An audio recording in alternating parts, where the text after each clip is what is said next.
Um, can I please request that during the seminar, everyone be on mute? Her Grace Krishnarupa Devi Dasi is a member of ISKCON's Australia's National Council and has been the Women's Minister for ISKCON Australia since 2016. She gives ongoing advice and care for women in the temples around Australia. And wherever the opportunity presents itself, indeed, she presents all over the world. She's a disciple of none other than Srila Prabhupada himself.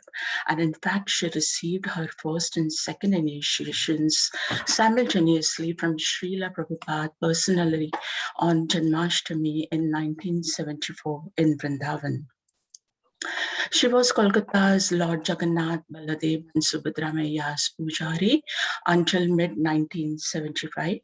She then moved to Mayapur and her main services was as a seamstress for Radha Madhav, heading up the garland making for the deities and taking care of Srila Prabhupada's quarters.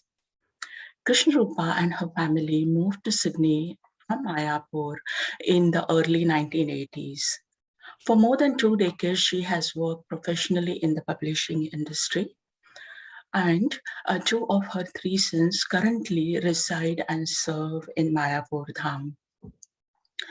Krishnarupa Mataji is also a member of Sabha, which is the Spiritual Advisors Bhagavat Assembly, a body that works closely with GBC and ISKCON members. She is also on the Revisions Review Panel, which is a group formed by GBC and BBT to review any proposed edits to Srila Prabhupada's books. From time to time, she edits books for devotee authors as well. Now, she has developed a number of seminars to help holistically care for all devotees. Her particular focus has been in the area of spiritual well-being for Vaishnavis, though. These include seminar on prevention of sexual harassment in ISKCON and the prevention of domestic and family violence. In today's seminar titled Harmony in the Home, Her Grace Krishnarupa Devi Dasi will speak about the important topics such as respectful relationships, the difference between the conflict and domestic violence, and the thin line between them and the zero tolerance policy ISKCON has on domestic violence. She will be speaking about this in 2 parts. The second part is scheduled on the 3rd of April at the same time at 10:30 a.m. on Zoom, which is also a Sunday. During the last part of today's session, she will speak about Vaishnavi Ministry of Australia, the structure of the local women's representatives and the roles they play. Since there is so much to cover in these sessions, we request that all questions that come to your mind during the seminar should be typed in the chat window, and we will take them up later on in the question time. Or alternatively, at the question time, you can ask them directly. It's also possible to approach Mataji directly in case you have questions which you're not comfortable asking during this session today. So as such, some housekeeping rules. We'll be muting you during the seminar. And please also note that the meeting would be recorded from now onwards to enable publishing it onto the relevant social media for those who have missed out on attending today. With that, I request Her Grace Krishnarupa Prabhu to please start the seminar. Thank you. Hare Krishna.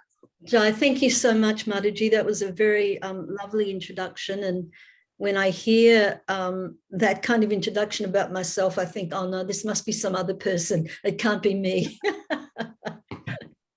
we are nothing, and Krishna is everything. So welcome very much to, warm welcome to Harmony in the Home. Education is so important for us. Well, education is important for everyone, but particularly devotees, we need to be educated about healthy relationships, about what is domestic and family violence, what is sexual harassment, etc. So I created this seminar to educate ourselves. It's not about pointing the finger at any particular people or genders. It's just to give us some information that might help us in helping other people, or it might help us to be aware of our own behaviours and modify them. And of course, you know, domestic and family violence is very rife all over the world in all ethnic, no matter what ethnic background you have, no matter what socio-economic status you have. It's not, you know, confined to just, you know, the lower economic bracket, not at all. And we can understand that by our research and by, you know, information that's made available to us by statistics. So in this seminar, we'll cite some sastric verses to gain an overview of what the sastra and how the sastra encourages us about the importance of gentle behavior between devotees and specifically couples. We'll cover respect and equity. What does domestic violence look like? What are the legal ramifications? And the long-lasting effect that domestic and family violence has on the victims, including the children, and how to help victims of domestic violence. So in the next slide, you can see that this is kind of like the branding that I've developed. Free image, not my image, that love shouldn't hurt. And if we go on to slide 3, we can see that Prabhupada built a house for the whole world to live in. And behind him, you see a young Malati. Malati is on our GBC and has been for many years. And of course, she was one of the devotees that went to England and established Krishna consciousness there. So Prabhupada wanted us to live harmoniously and happily in this house that he built, not only for us actually, but for the whole world. And sometimes if our behavior falls short as a devotee, then we need to examine ourselves carefully. It's about introspection, it's about examining how we behave, not just in front of the devotees when we go to the temple, but how we behave in our own homes, in the privacy of our own home. So if Prabhupada came and knocked on our door, what would he find? Would he find a home or a house that is a home that is peaceful and a non-violent shelter, a home that Krishna in our heart would be pleased with, inhabited by devotees who are gentle, communicative, and trying to serve Prabhupada together in a sincere way? So it's easy to, you know, put kind of a Krishna conscious face when we go to the temple. That's kind of, you know, not a hard thing to do. We can, you know, behave like that. And then when we go home, we might have a bit of a different private persona. So we need to look at that. How are we behaving with our family members? And if we live by ourselves, how are we behaving also at home? So if we go into slide 4, just some housekeeping about this. If during the course of this seminar something triggers a bad experience you may have had or someone close to you may have had, please just walk away and take a bit of a breather. Sometimes talking about these things can be a little confrontational. You know, it's not that you have to sit through the whole thing. If you know, if yourself or anyone you know is a victim of violence in the home, please seek professional help. And of course, if you are in a non-safe situation, then we encourage devotees to call the police. So that's very, very important. And then we'll talk about, we'll have some questions at the end. So if we could go on to the next slide, please. Safety. So during lockdown last year, I was sheltered in Mayapur for 6 months. I couldn't get back. And I was part of a series of workshops that Melbourne Temple had organised with this wonderful group of professionals called Faith for Change. So Faith for Change project is part of a large amount of work being undertaken across Victoria, actually, to respond to the rising levels of family violence within our society. So we know that during COVID, there was a great increase of family and domestic violence through, not talking about devotees. Someone's talking in the background. Just mute anyone else. Generally ऐसा नहीं होता है. देखिए ये सब एक से छोटा-छोटा. Manibhushita Prabhu, can you mute the people who are talking? अभी मत छो इसको. कुछ फायदा नहीं During COVID, लगाना पड़ेगा. just wait a minute until पहले दवाई और लगा के नहाना पड़ेगा अच्छा से. दवाई लगा के थोड़ा देर छोड़ी थी तुरंत छोड़. Thank you. It's a bit hard talking over other people. So during COVID, domestic and family violence was the increase. And then I also had heard some news that during all of the flooding that was rife in Queensland and Northern Rivers, domestic violence was also a bit of an issue. So globally, there's a strong focus on primary prevention, and the Faith Communities Council of Victoria is working actually with the Hindu community in Victoria to help support the efforts of the state government. Other states are also very focused on the prevention of domestic and family violence, but I know that Victoria is, the state of Victoria is very, very proactive in this. So we want to feel safe, as the slide points out, we want to feel safe in our surroundings. We want to be able to peacefully go to our work and perform our service. And we want to feel safe practicing our faith, as well as being safe in our homes. So if you go on to the next slide, please. So this is a little bit of a sticky point. So it's not that men alone are perpetrators of domestic and family violence who use violence in the home. No, women can also be perpetrators of domestic abuse as well. It's just that statistically, the figures point to the fact that it is more a crime executed on the vulnerable, and women happen to be, in most cases, a little bit more vulnerable. So I don't mean to make men feel bad about this. It's just, these are the statistics that we're working on.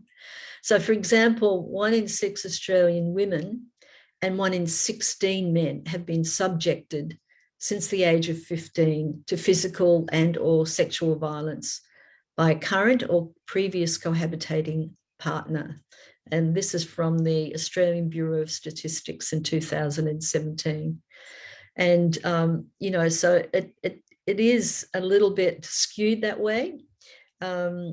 And 75% of victims of domestic violence reported the perpetrator as a male, while 25% reported the perpetrator as female.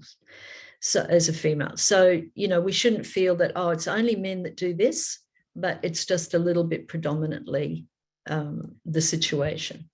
So what do our scriptures say? We live our lives according to Gita, to Bhagavatam, to all of the Upanishads. And in the Manusmriti, which is the laws of Manu in chapter 5, it states that a woman must be honored and adorned by their fathers, brothers, husbands, and brothers-in-law who desire their own welfare. Where women are honored, there the gods are pleased. But where they are not honored, no sacred rite yields rewards. Where the female relations live in grief, the family soon wholly perishes. But that family where they are not unhappy ever prospers. The houses on which female relations, not being duly honored, pronounce a curse, perish completely as if destroyed by magic. Hence, men who seek their own welfare should always honor women, and it says here specifically on holidays and festivals, with gifts of ornaments, clothes, and dainty food. In that family where the husband is pleased with his wife and the wife with her husband, happiness will assuredly be lasting. So we'll go into the next slide. And you can have a look at that slide. A man in devotional service is automatically non-violent. He is the best of gentlemen.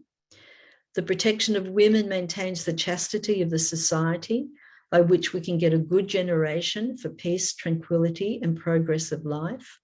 And the protection of children. Hare Krishna Prabhu, sorry to interrupt you. I think I must have missed the slide. Which are the slides? It is now slide 8. Is it marriage a sacred trust? No, it's Sastra Uvacha, the importance of protection.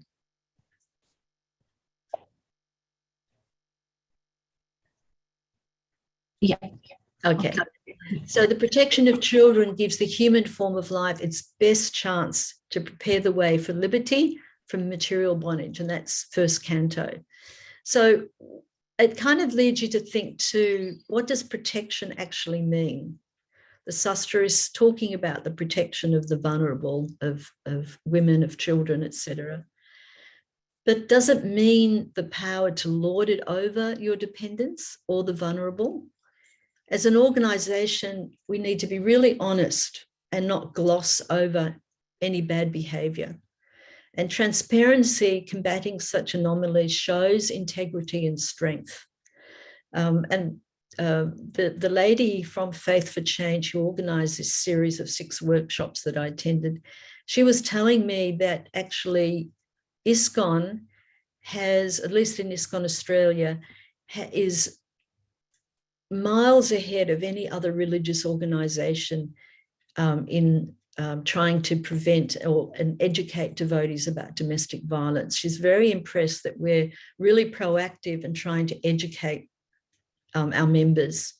So that is actually the finest preaching tool, is that when people can see that we're facing things head on, we're not trying to, present this false picture of life in our society, but we're willing to do things like this, have seminars on the prevention of domestic and family violence. And really no sizable organisation, and we are an international organisation of many, many, many, many members. I don't know what the last head count is, but there would be a lot.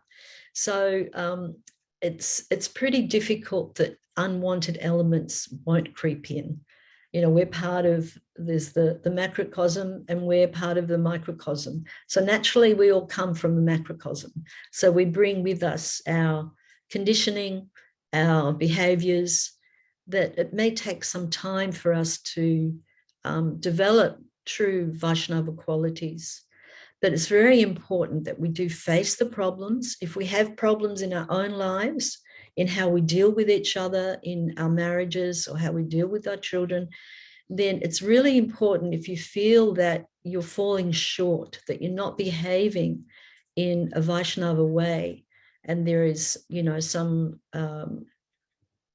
serious conflict in the marriage, don't be ashamed or embarrassed to reach out for professional help. It's really important. I know many devotees feel that, oh, look, I don't want to go to a non-devotee counsellor. They don't understand our lifestyle.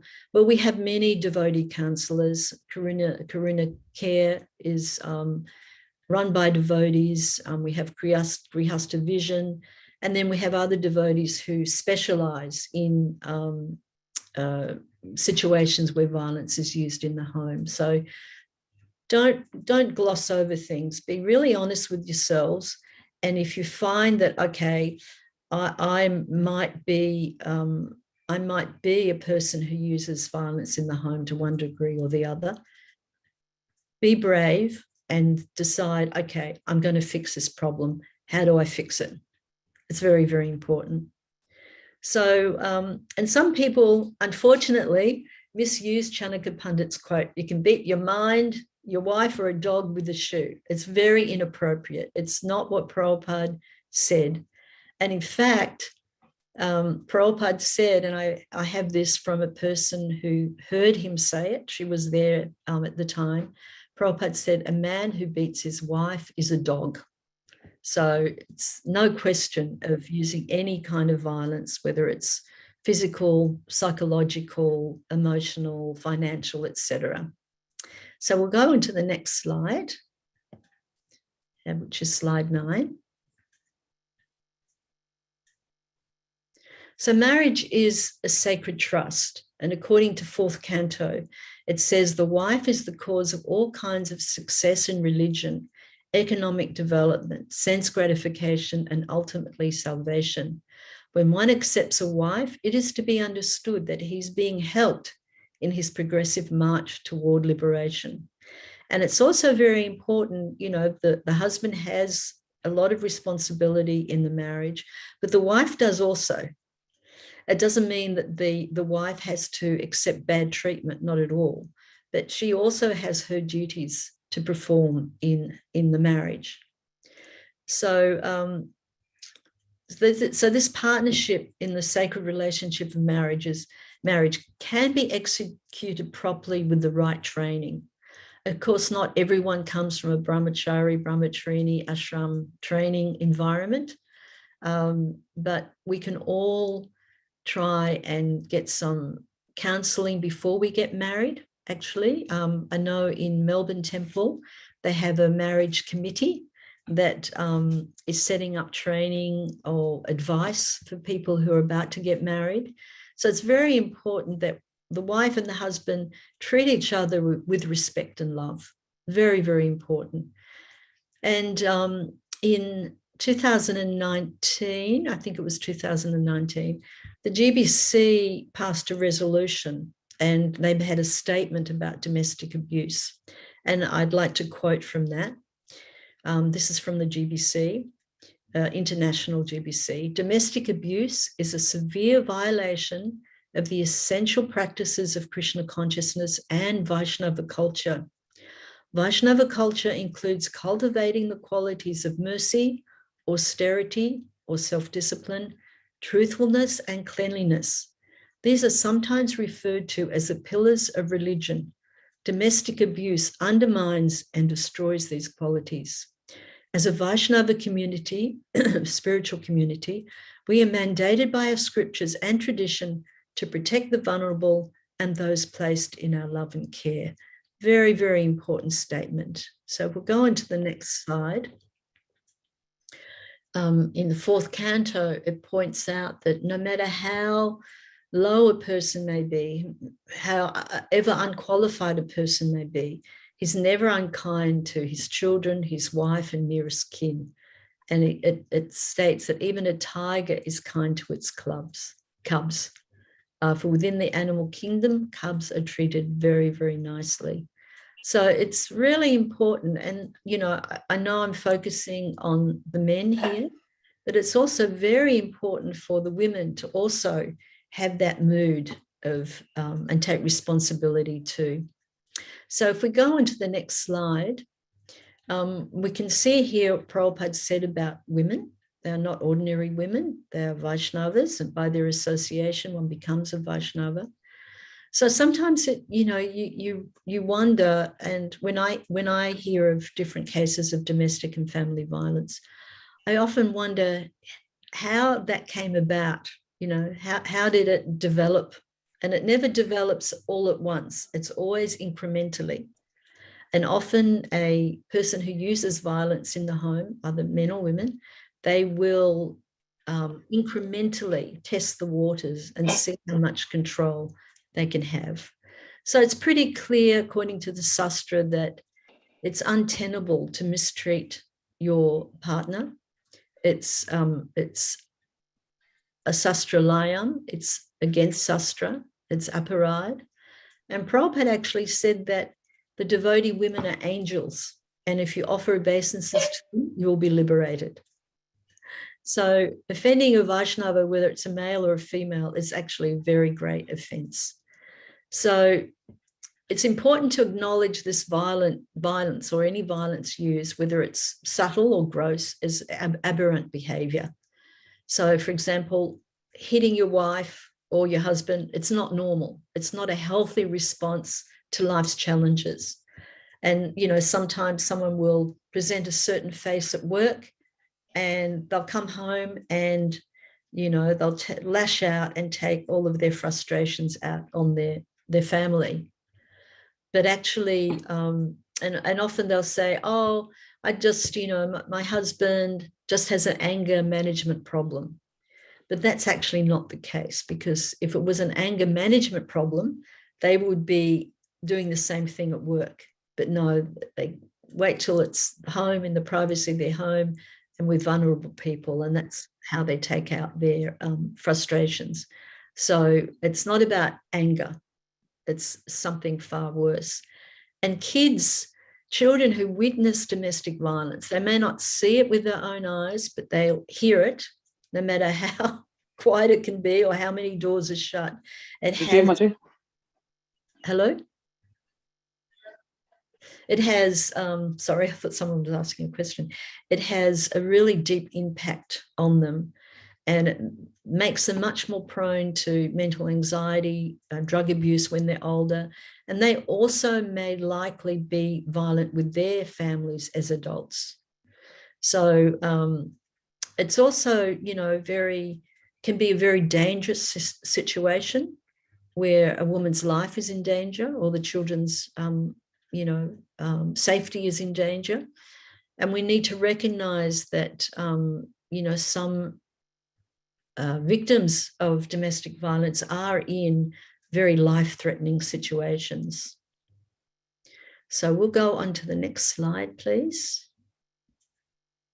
And if you have any questions as we go along, please type them in the chat, and we'll make sure we've got time to go on. And the host, please tell me if I'm, getting over time. I get very enthusiastic about these topics because they're very, very important. So if we go into slide 11, slide 12.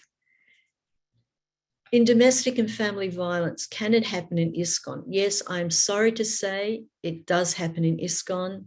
I have had many victims of domestic violence contact me from overseas or even within Australia. It is, I can't say highly prevalent, but it's certainly there. And we need to be able to recognize when the struggle against the three modes of material nature are happening. And then we need to think, how do we identify the nuances of domestic and family violence? And when we do, what can we do about it? And one of the important things through my training in this area, I've attended many workshops and consulted with many professionals in the area. I personally am not a professional in the area, although I have in this sector, but I have researched and studied and consulted with a lot of professionals. So overlying issue, and I mentioned it earlier, is that domestic and family violence is an incremental state of affairs. It's not something necessarily that happens straight away. And what can be really helpful, it can be nipped in the bud, unless, of course, the person's a psychopath or something, but you can nip it in the bud. You can nip it in the bud if you yourself or someone you know, you can identify that, oh, hey, hang on, I'm being a bit of a control freak here. I'm, am I being violent in the home? Am I using some of these strategies to control someone else? So that's something that can be focused on, nipping it in the bud. If you identify something like that, go seek professional help. And there's a lot out there, and there's a lot of free help as well. So the experts say then that this full-scale domestic abuse doesn't happen overnight. It takes some time as the abusive partner tests the waters. They'll see how much they can get away with. And if you feel that you may be using some form of domestic violence, then, as I said, please make sure you seek professional help. If you feel that you are a victim of it, then please seek professional help as well. So we'll go on to slide 13.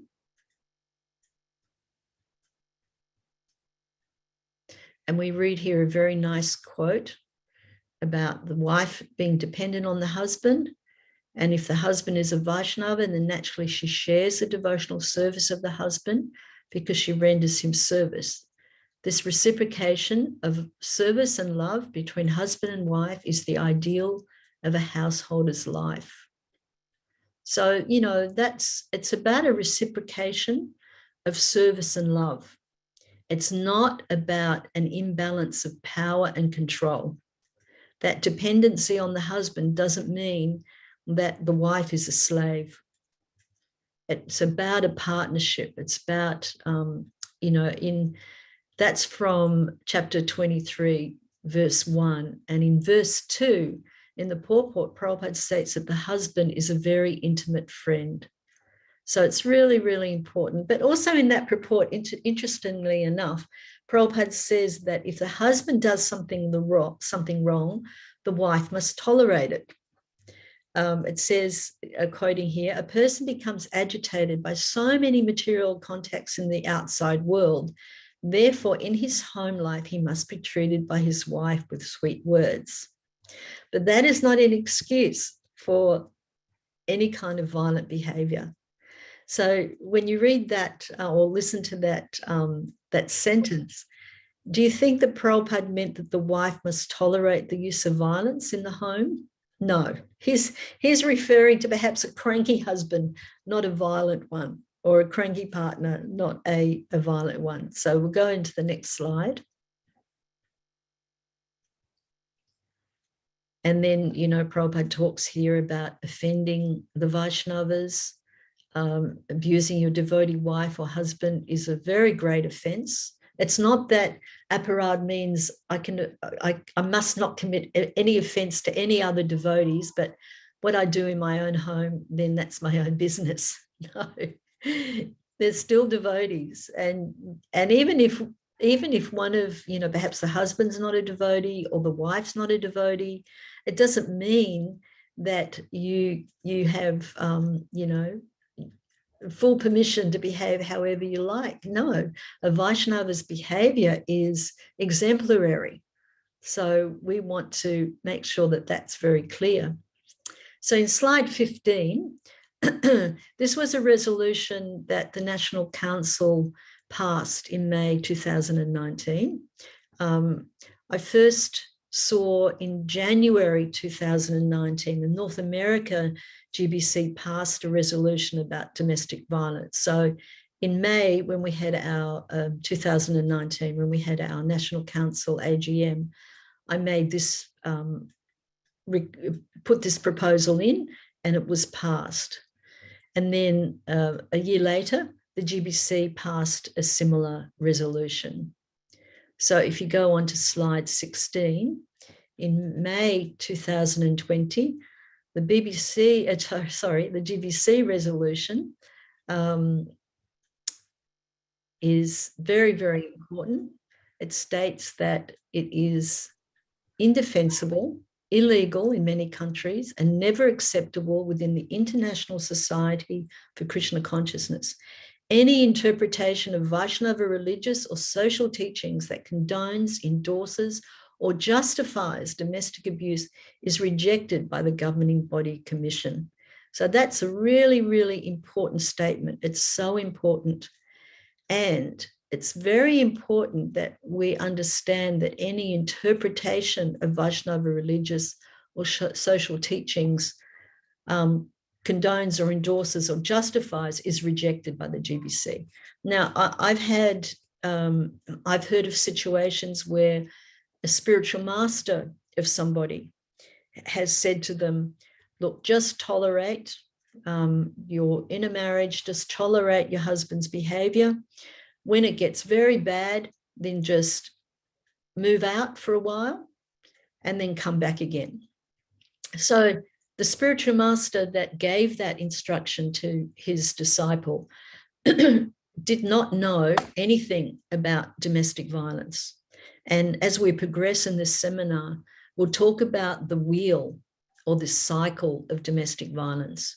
And unfortunately, if your spiritual master has given you that instruction, I have to say that it is not a well thought out instruction, and you should consult with a professional. Okay, so going on to slide 17, this is just a little thing that talks about equality versus equity. And this is from the Faith for Change group. They had this in their workshop and I got permission to reuse it here. So you can see the little kid has a box as well, but it hasn't done him much good. He still can't see. So equity means that you've got to, the child is given an extra box so that they can see. And then you have the similar a diagram below that talks about equality and equity. So equality is a state of being equal, correspondence in quality, degree, value, rank, or ability. And equity is sometimes referred to as the equity of Solomon, and it's the quality of being fair and impartial. So if we go into the next slide, we can have a little look and you can see, well, what does respect and equity look like? So respect means that you're respected for who you are. Equity means that you're treated the same as anyone else. You're respected for expressing your opinion. But equity means having the same chance to express your opinion. You're respected for your ability. Equity means having the same access to gain experience. And then respect means respected for your contribution. But equity means having your contribution count as much as anyone else's. And I thought that was very, very important to help us understand this balance and respect in a marriage. So in the next slide, slide 19, okay, I was a married woman, and I'm sure I sometimes shouted at my husband. And, you know, I'm sure sometimes in a marriage we might yell at each other. But is that conflict in a marriage or is it domestic abuse? Well, it depends on the violence of it or the frequency of it, and I guess what's yelled. If the yelling, you know, is something that has happened very, very, very rarely, might happen like once in a blue moon, and it's not accompanied by punching of walls or punching of doors, then okay, in a marriage we always get, you know, often get a little bit of out of sorts, and we can, you know, sometimes, you know, raise our voice, but it shouldn't be that we're making someone afraid. So if you go on to the next slide, number 20, conflict is not always violence. It's often a difference of opinion or thought. And resolving conflicts, we can do that by debate, you know, calm discussion, collaboration with each other, and understanding. And these are the hallmarks of healthy and safe relationships or communities. But if you are having a conflict in your marriage, please seek some help. And there are very excellent marriage counselors. Don't let it get worse. You know, if it gets worse, then it can cause breakup in the marriage, or worst case scenario, then there might be some domestic violence. So let's get into the nitty gritty. So in slide 21, domestic and family violence happens when one person in a relationship uses violence or abuse to control the other person. And amongst other things that can include harassment, intimidation, and belittling, you know, gaslighting someone. These are very common terms these days as we get more and more educated about domestic and family violence, or D&FV.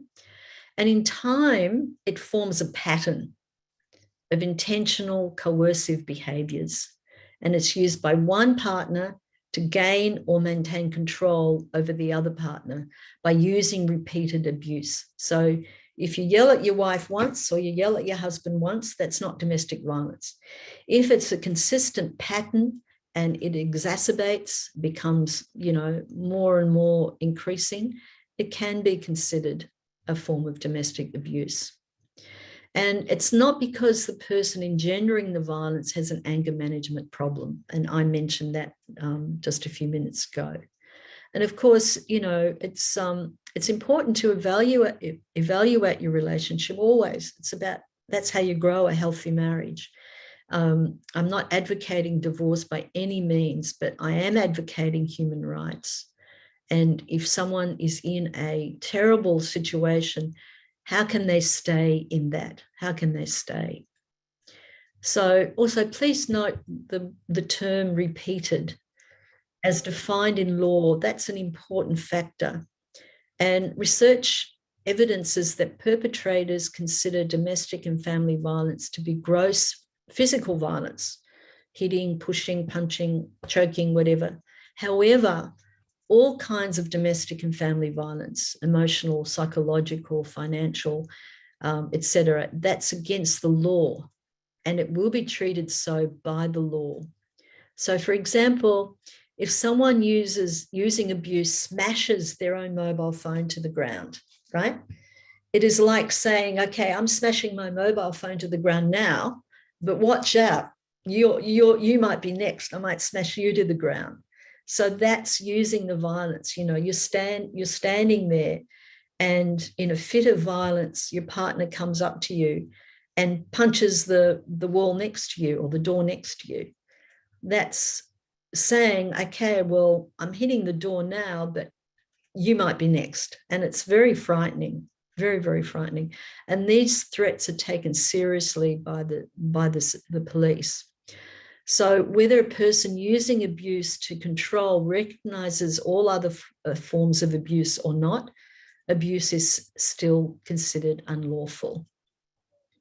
So if we go on to the next one. So who can be legally protected? It occurs in a relationship extending beyond spouses. It can be the elderly. There is elderly abuse as well. It can include, someone you're caring for,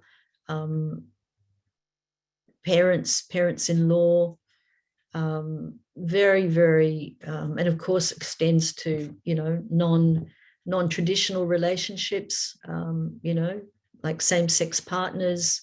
It's all across the board. Even a carer that's regularly caring for you, but not paid for their services, that can be, abuse can take place there. So family violence, it's a broader term than domestic violence, as it refers not only to the violence between intimate partners, but between family members. So it's quite encompassing. It's very, very important. And step parents, children, of course, siblings, they're all covered under the legislation. And it's interesting, in Victoria, the state of Victoria has now included a new type of abuse in the domestic and family violence wheel.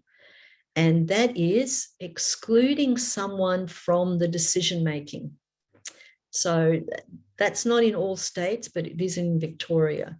So if a partner, a husband or a wife, they don't include their partner in any of the decision-making, no, I'm not entertaining any discussion with you about our finances. I'm making all the decisions. You don't know how to make a decision. I'm making the decision. That's included as considered now as a type of abuse. So, we need to be a little kind of woken up to that as well. And research shows that domestic abuse has occurred throughout history. It's not just a recent phenomenon. And it cuts across, as I said before, against socioeconomic status, education, gender, sexual orientation, race, religion, and any other category. It's not that because we're devotees of Krishna, nothing like that ever happens. So if we look at slide 23, and we'll just look at this very quickly, if the attendees can have a look at some of these stats, that one woman in Australia died each week. This was from 2012 to 2014 as a result of domestic violence from a current partner or former partner, and then 1 man a month in Australia. Now, I'm not sure if that violence was perpetrated, by women, or if it was from a same-sex relationship. I don't know, but these are the stats. And in the 2021 budget, the Australian government announced $1.1 billion allocated to helping victims of domestic and family violence. And the government spend on domestic and family violence is $26 billion. So there's a lot of domestic violence out there, and it's quite rife. So if you look at the next slide on 24, you can see how prevalent it can be. Affects 1 in 5 households. This is across the board, not necessarily within ISKCON, just across the board. It's transmitted or can be transmitted from generation to generation. We see how our mothers treated our fathers, or the fathers treated our mothers. Children imbibe that kind of subtle messaging, and then they think that it's okay to behave in that way, So it's about breaking the cycle. We need to break that cycle of domestic and family violence. So if there's domestic and family violence in the home, then the children are witnesses, and they're completely traumatized by it, and they can actually emulate that kind of behavior. They think that it's acceptable. The girls think that it's acceptable to be treated like that, and the boys think that it's acceptable to behave like that. So we need to really break the cycle. And I also read some other interesting statistics, that Australian stats, that a woman may try 7 times to leave an abusive relationship before they are ultimately successful. And Australian police are called out to domestic and family violence situations every 2 minutes. And then 8 women a day are hospitalised in Australia due to domestic and family violence. So we can see that, this domestic and family violence has become like part of the fabric of our society. It costs the government more than any other crime, and therefore the government is investing very generously into educating and supporting victims. Of course, as I said before, the abuse is spread across the board, all genders, but statistically it points to the women are mostly the victims. So if we go on to 25, just gives a little bit more information there. And it's it's one of the things that often a victim of domestic and family violence, they will think, oh, it's my fault. If only I hadn't said that. If only I hadn't answered back, I wouldn't have been hurt, or, my partner wouldn't have been yelling at me or something. But it's the abuser who is responsible. There's never, ever an excuse for abuse. If the situation in your home is, you're very upset, and it's, you're feeling those intense emotions rising up, walk out of the house, go for a walk, go out, go and seek help if you see that this is occurring more and more. And the continuing increase in the number of reports of domestic and family violence over the past 10 years it's seen by police and other community agencies, and as evidence of an increase in community awareness, reinforcing that this form of abusive behaviour must no longer be seen as a private matter just between a man and his wife. It is recognised by all sectors that abusive behaviour toward a person in a relationship constitutes criminal behaviour and is punishable by law. So let's go on to slide 26. And, we can ask the question too, is there increased tolerance due to cultural differences? Sometimes in certain cultures or ethnicities, domestic and family violence is woven a little bit more seamlessly, you know. I've seen my father slap my mother because the chapatis weren't hot, or she answered back, or, you know. But having said that, it's certainly not something that is isolated. It's widespread. It's really widespread kind of behavior. So we'll go on to slide 27. How does this affect us? It damages our social health, economic fabric of our communities. It threatens our faith. You know, if someone is being mistreated, it can shake their faith in Krishna consciousness. And I've seen that happen. And it creates, as I said before, dysfunctional patterns for future generations. And that information came from a Dr. Hegarty, who's a professor of family violence and prevention at the University of Melbourne. So we'll go on to slide 28. So some groups of people are at greater risk of family, domestic, and sexual violence. You have young women, there's Indigenous women, pregnant women, or women with young babies, women separating from their partners. The statistics point to the fact when you tell your partner that you're leaving and after you have left, you are at the most risk. Women with a disability or experiencing financial hardship, they've got nowhere to go. They have to tolerate it. What will they do? Where will they go? They have no money, they have no jobs. And of course, men and women who have experienced abuse or witnessed domestic violence as children, they're also at increased risk. So let's go on to the others. So what is domestic and family violence in slide 29?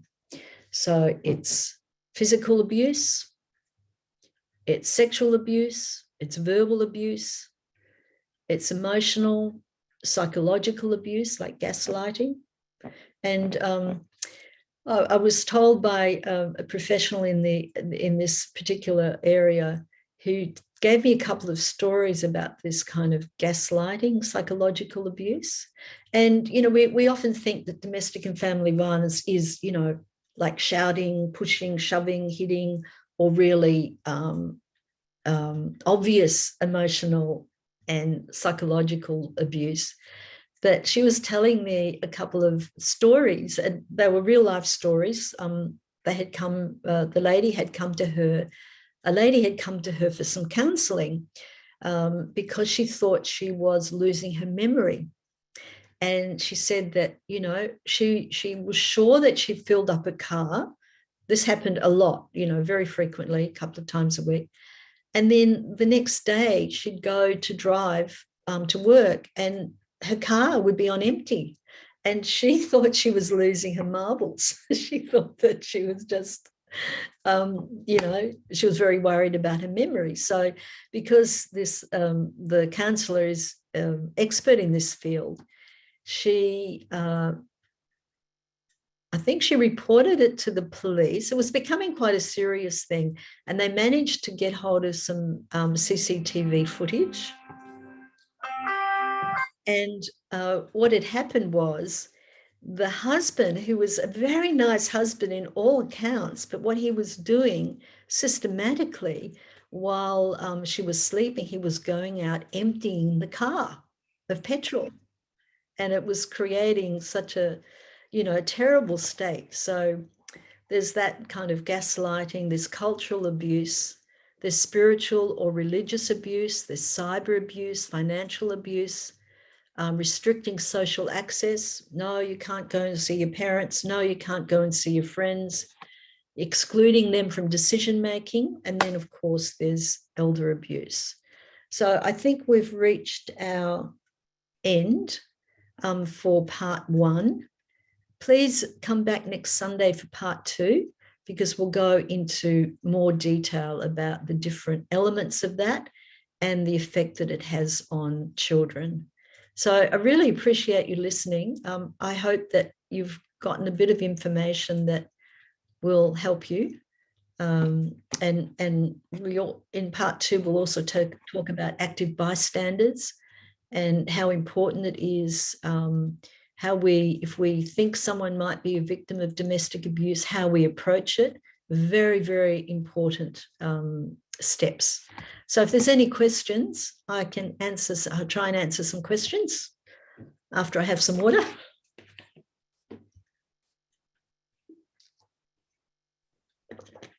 Just one thing, Mother.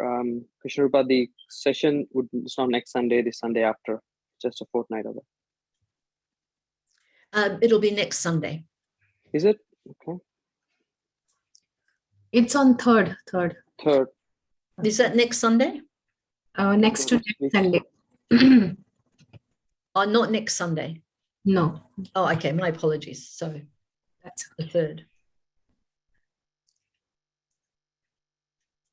so. We have some questions, Prabhu.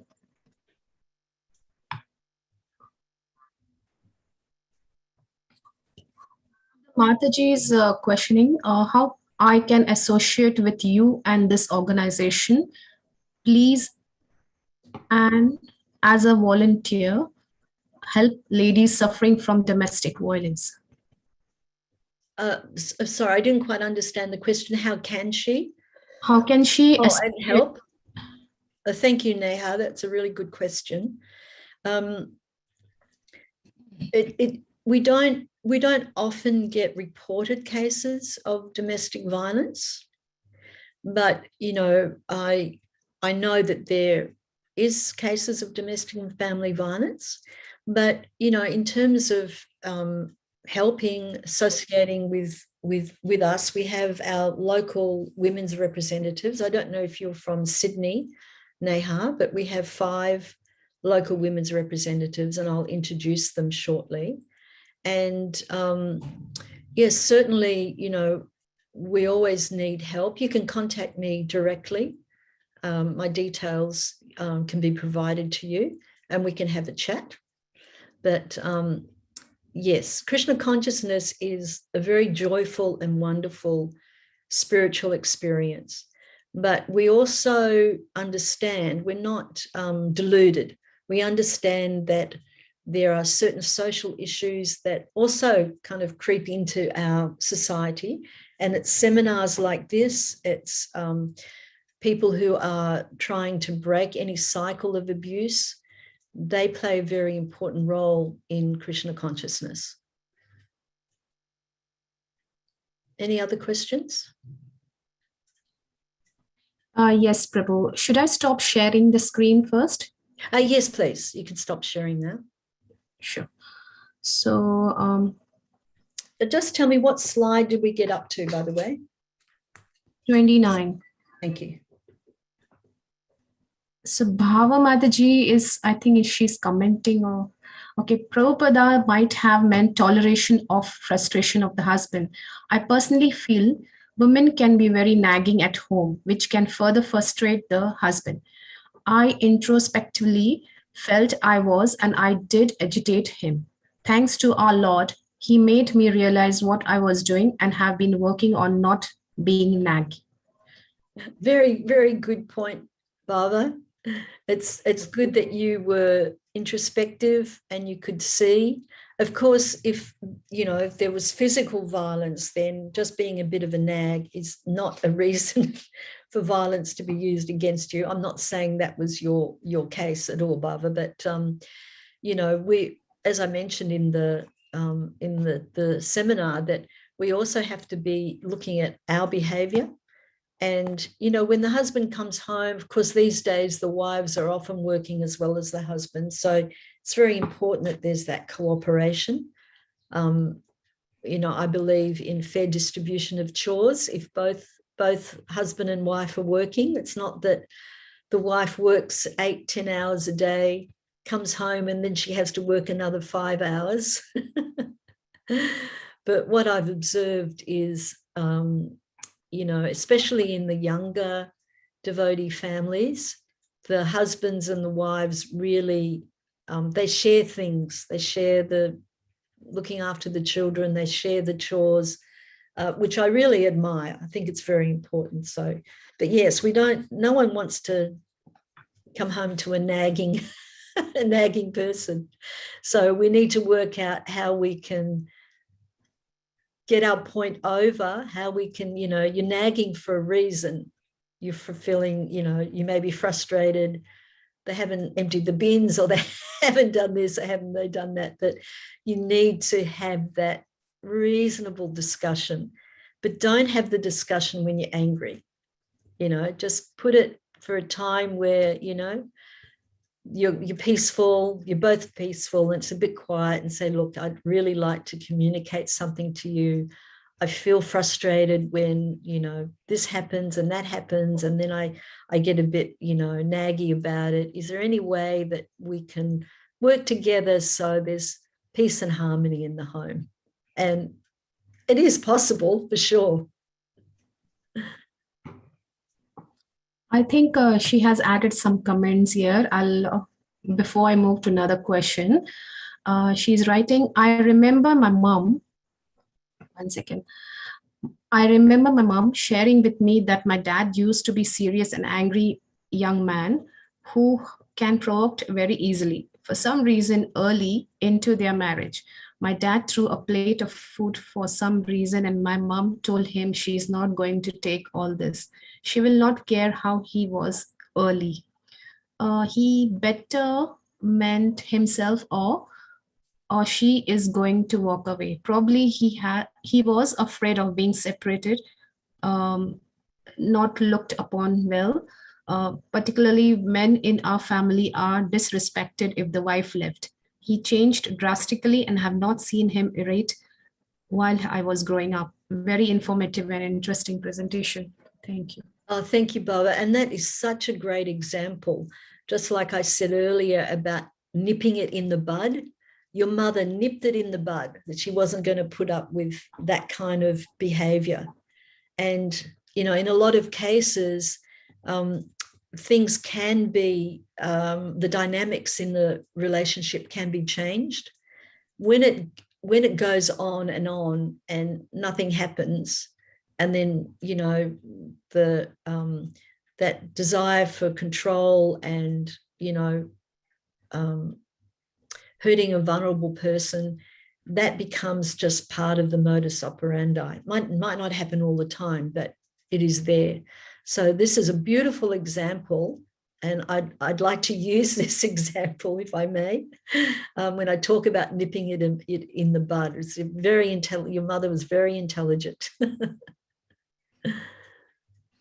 Pro, I have, I think, last question on the chat. I don't know if personally anyone has. It's from Dipti.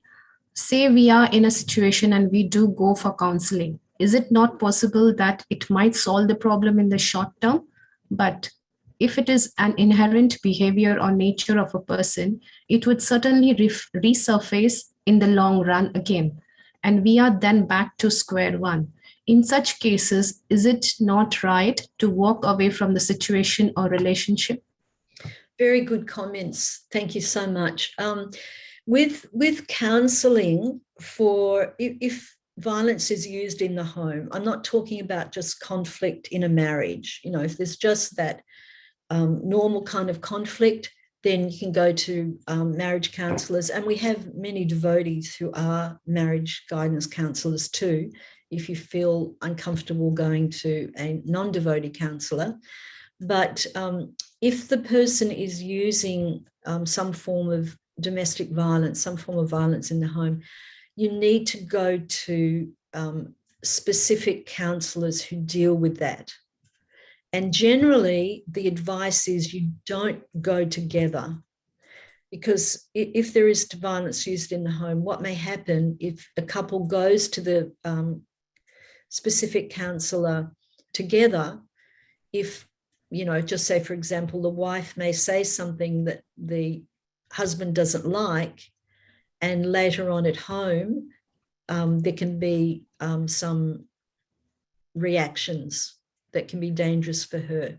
So generally, you know, they advise someone, and there's men's helpline. And at the end of this seminar, when we have it, part 2, there's a list of resources, but there is a men's helpline that if a man feels that he's using violence in the home, he can get help from them. But yes, it is inherent behavior, and it's not something just 1 or 2 sessions with a generalized counselor will have much effect. But it is possible. It is possible if they get the right counseling. And you just have to see, I guess. I think it's worth, if you're not in danger of if you're not in immediate danger, or your children aren't in immediate danger, then it's worth a try. But you have to search out the right people. You know, ring 1-800-RESPECT, ring Lifeline, get some advice from there that we'd like to. You know, my partner wants to get some counselling because he's using violence in the home. They can direct you, I believe. But if you've tried everything and it's not working, you are not wrong to walk away from the situation. You know, we're not. Marriage, of course, is sacred. Divorce is something we want to avoid as much as we possibly can. But it doesn't mean that a person and their children has to suffer. Some ladies I know who have suffered for 12, 13, 14, 15 years, very violent abuse before they've finally had enough. That's not our Krishna conscious philosophy. So I hope that helps, Dave. Yes. Yes. She's saying, thank you, Mataji. I'm speaking from experience, and I can say for sure that both me and my son are in the better place, even since I chose to walk out. Sorry, Mataji. It's typo. I meant ever since I chose to walk out. So Okay, that's okay. Yes. Okay, Mataji. Yes. Sometimes that's the only choice that you have. You know. But you should know, no one, you know, everyone has a right to practice their Krishna consciousness in a safe and happy environment. And, you know, it doesn't, if you've tried everything, then, and nothing's working, what option do you have? You can't tolerate that kind of brutality, any kind of brutality. And we know that has a big effect on kids. And then I can see from Bhava, how do we know who are devotee counselors? We have Karuna Care. We have, I have a god sister of mine is very expert. She works professionally in the arena of domestic and family violence. And she's very kindly offered to help any devotee in Australia who is a victim of domestic and family violence. So if you would like to contact me privately, I can talk to you about those options. She's very, very, very, very experienced, many, many years experience, wonderful disciple of Srila Prabhupada's, of course, but also very expert in that area. And she's offered her services, so she can help. Prabhu, there's one more question from Nityananda Pran Prabhu. In a domestic violence case, it is mostly the control freak who wants to micromanage. They never introspect their actions. On the other hand, the partner doesn't want to create any issue with kids and wider family. How do we make people of those controlling nature understand their mistake? Yes, well, we all have, to a certain degree, we have a bit of that control freak in all of us. We like things to go our own way. But it depends, I think, Nityananda Pran, to what degree of control that is and what methods are used to exact that control or get that control. And for someone who thinks that they're in control, they really have they're under a lot of illusions, because we know that we are only, certainly not the supreme controllers. We can't control anything. We can't even control, what's going to happen to us, let alone tomorrow, the next minute. So yes, it's a point of figuring out what that control is like. And if part of the active bystander thing, if you see a person, a friend of yours, a devotee friend of yours or whatever, being a little bit of a control freak, then it very cautiously, in a very diplomatic way and not in front of anyone, you can just mention, hey, Prabhu, I think this kind of behavior is a little bit outrageous. But as I said, it's a case by case kind of basis. You have to be cautious. You don't know how, and very often it's the people whom you would be knocked over with a feather that they were perpetrators of violence in the home.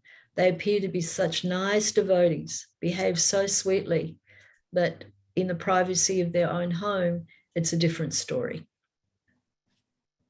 So anything else? I think that was end of the questions. So,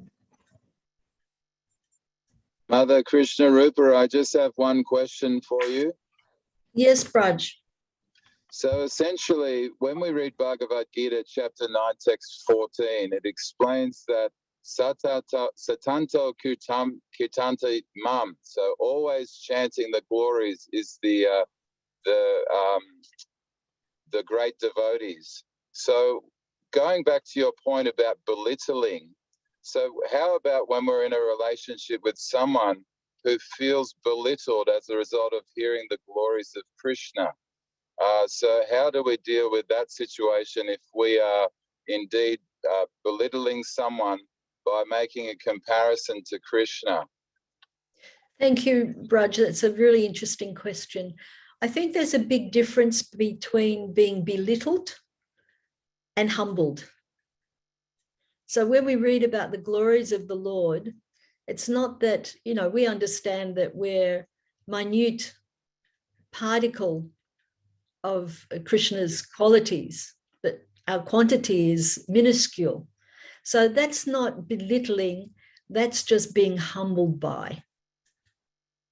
Belittling has a whole different thing that, you'll never, if the Sastra said to us, you'll never reach perfection, you're always going to be a tortured, conditioned soul, there's no hope for you, you're a worthless sack of mucus, pus, blood and bile, then that would be belittling. But the Sastra is telling us that this is the glories of God, the glories of Krishna. You are his part and parcel. You possess all of those qualities, but in minute quantity. And here is the opportunity to fulfill that divine nature, where, because the soul is full of happiness, ecstasy, wonderful ability to serve the Lord. So that's the difference. So look at it as being humbled rather than belittled.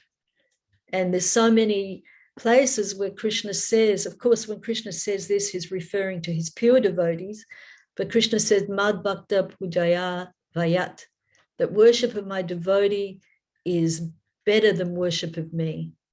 So Krishna is not belittling his devotees. He's glorifying his great devotees. And we as Dasa Anudas, we can serve these great devotees of the Lord. Okay? All right, so I think we can end here. I just wanted to say, in this presentation, I just wanted to say thank you very sincerely for all of you to listening to the Harmony in the Home seminar. Any further questions, please contact me personally. My phone number is 0416. Actually, could someone type it into the chat? 0416 179733. So please contact me if you have any further questions. I hope you'll all attend part 2. It's kind of important that you do to get a well-rounded thing. So I'd like to take this opportunity while we have some, eager ears here to talk a little bit about the Vaishnavi ministry in Australia and the role of the local women's representatives. So in 2016, the National Council decided that they should have a Vaishnavi on the council. They didn't have any ladies on the council, and they decided that they should have a women's representative. So they had a number of candidates, and then I was voted in. So I was very happy to have that opportunity because it gave me a lot of options to try and help the women in our society.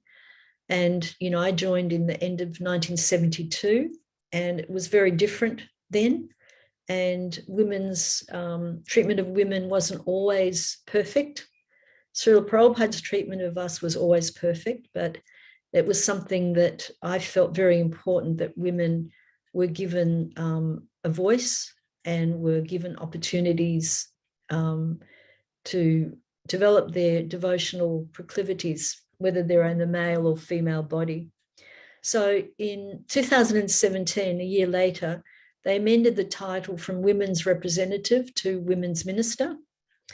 We didn't want to say Vaishnavi minister because that was language that might have been harder for non-ISKCON devotees to relate to, so remain women's minister.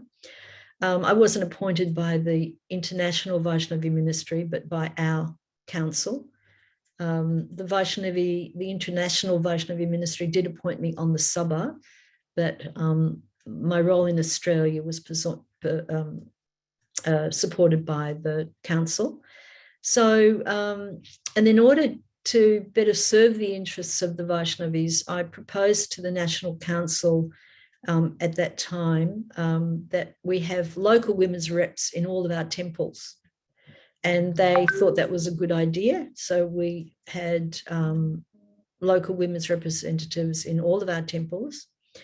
Their role is very, very important because they are, I guess, like a conduit for the Vaishnavis in our society, that you've got someone to go to if something's troubling you, or you have a great idea that you think will really improve women's role and their development in Krishna consciousness. You can present that idea to them, and they can help you put it into practice. And strict confidentiality is very key to the role. They're all, experienced devotees. They're very understand how strict confidentiality is. They confer with me often if there's anything that they need help with. And my request to all of our local reps is that they help educate Vaishnavis spiritually and encourage and empower and support them. So Sydney Temple recently appointed 5 local women's representatives because it's a very, very, very big community. So just having one person, which we had previously, we had Rasika Manjari was our first one in Sydney, then Vraj Vinod Dasi, and then Sydney Temple likes a tenure of 2 years.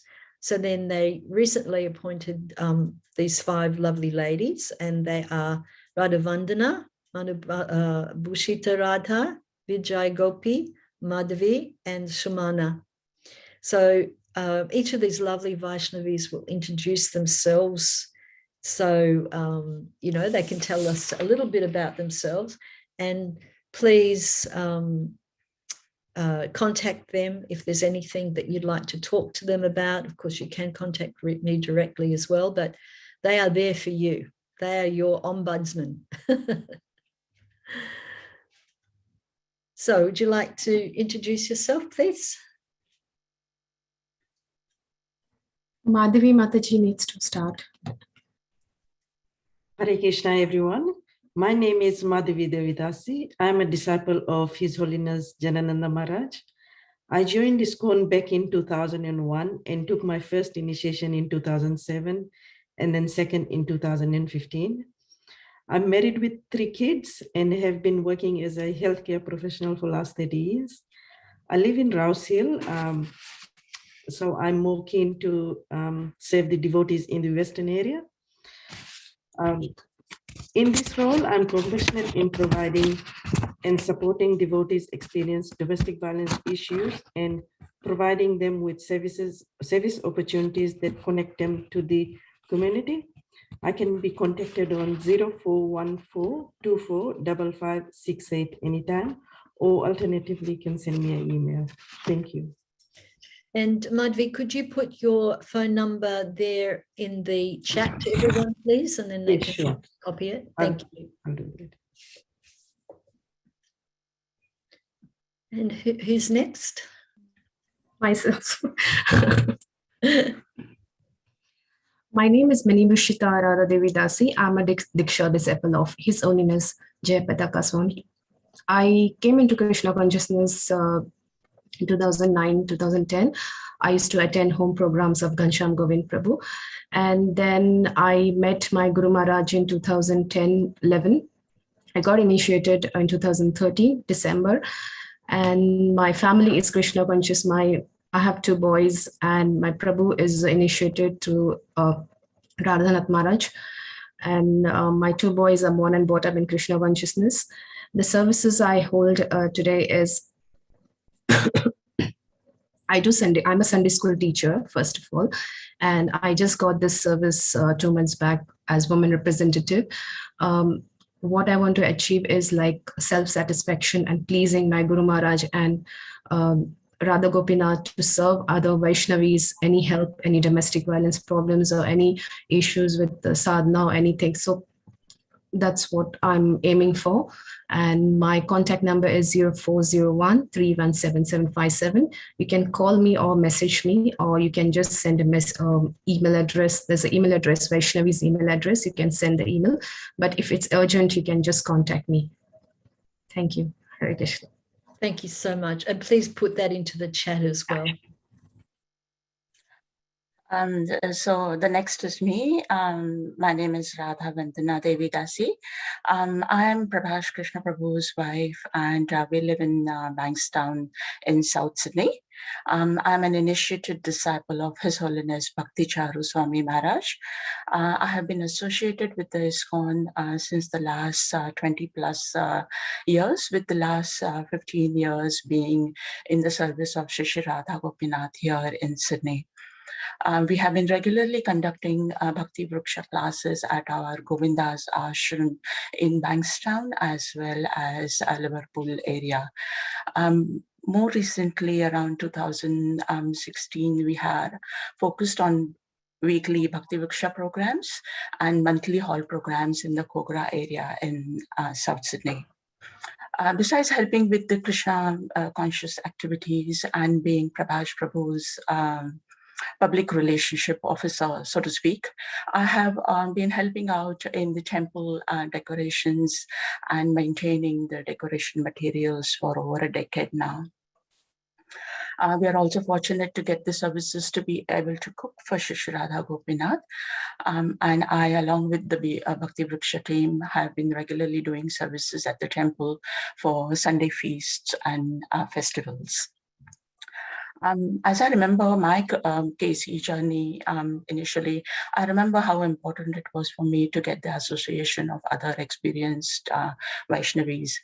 Although it's up to us to seek out the association, it's also nice that the temple has got a structure in place for the Vaishnavis to reach out for, to be able to get sympathetic ears whom we can share our feeling with in absolute confidence. I'm also of the opinion that if the Vaishnavis are safe, content, and happy at home and feel valued, then this would lead to a more better and mature congregation, which would spread KC much better and we would be able to perform Srila Prabhupada's, fulfill his dream and truly be his army. So these are the couple of things which is something which I'm hoping to achieve while performing this role as a local women's rep, along with my very experienced and dear Vaishnavis. Please remember, we are all just a phone call away. I can be reached on 0419 608 802. I'll type that in the window as well. And the email ID is vaishnavi.sydney@iscon.com.au. Thank you. Hare Krishna. Thank you, Radhavandana Prabhu. Hare Krishna. My name is Suman Pathak, and I am aspiring disciple of His Holiness Radhanath Swami Maharaj. I'm a part of Prabhupada's beautiful family in southwest of Sydney called Vaman Kshetra. And every week we do classes on Bhagavad Gita and Bhagavatam. And we do some kirtan programs and do books distribution. And in our group, all the Matajis and Prabhujis, they are doing extraordinary effort to expand Prabhupada's mission. Once in a month, we do whole program and we try to invite everyone for that. And some Matajis in our group, they run Prahlad School for small kids. And some Matajis, they are doing reading sections of Prabhupada books. Some devotees have taken regular service in temple. And as a part of Vaman Kshetra, I do help in coordination of programs, help in making prasadam, and sometimes I try to do preaching. And I'm very fortunate and happy to be part of Prabhupada's family. As Prabhupada's family, we have our aim to make a nice center in southwest of Sydney and also help Shri Radha Gopinath temple as much as we can. I am always ready to help in any way. My number is 0412 111 402. Thank you and Hare Krishna. Hare Krishna, Shuman. Hare Krishna, dear devotees. I am Vijay Gopi Devi Dasi. I am the disciple of His Holiness Radhanath Swami Maharaj. And I am in Krishna conscious since 2010. And my small family, my husband is Rasananda Gopal Das, my son is Jagannath Gopal Das, and my daughter-in-law is Anita. And I have been taking up some services in the temple like cooking, and then we do run Bhakti Riksha since 2011. And so these Bhakti Riksha members are part of our extended family. And as Mother Krishnarupa mentioned that Krishna conscious is a joyful spiritual experience. And by Radha Gopinath's mercy, I did have the same experience. Krishna conscious moment is such a joyful experience. And as Prabhupada said, like chant and be happy. So in ISKCON Sydney, there is a lot of grahasthas who serve Radha Gopinath apart from their own family commitment. And I want to achieve in this role as a Vaishnava representative, I mean women's representative, I want to feel each and every Vaishnavi to have the same experience how I had in Krishna conscious. Like I could quote that, nectar of instruction, the fourth sloka, it says, the 6 symptoms of love shared by one another devotee. So similarly, this chant and be happy and be a joyful experience in Krishna conscious is possible if each and every one of us are compassionate to each other. And I could see like we have many Vaishnavis who have got so many talents, and I would like to bring up all these talents and encourage them to serve in one way or the other to each and every devotee. And I can say that I can give my helping hand, or at least I can give ears to someone who are in need and lend my shoulders to lean on and provide support for someone who are in distress. So I would thank Krishnarupa Prabhu and all the committee members and the temple management to give me this opportunity to serve you all, and looking forward to serve you all. And my phone number is 0402 352 952. Thank you. And please key that in the chat before we end the meeting, Vijay Gopi. So thank you very much, everyone, for listening. Special thanks to the 5 local women's representatives. I think they will bring wonderful things to our organization, and you know, they've been absolutely fantastic, and it's a very great pleasure for me to be able to work with them, serve with them. So thank you so much, everybody. We can end the meeting now, the seminar now, and look forward to seeing you for part 2. Jai. Hare Krishna. Hare Krishna. Hare Krishna. Thank you.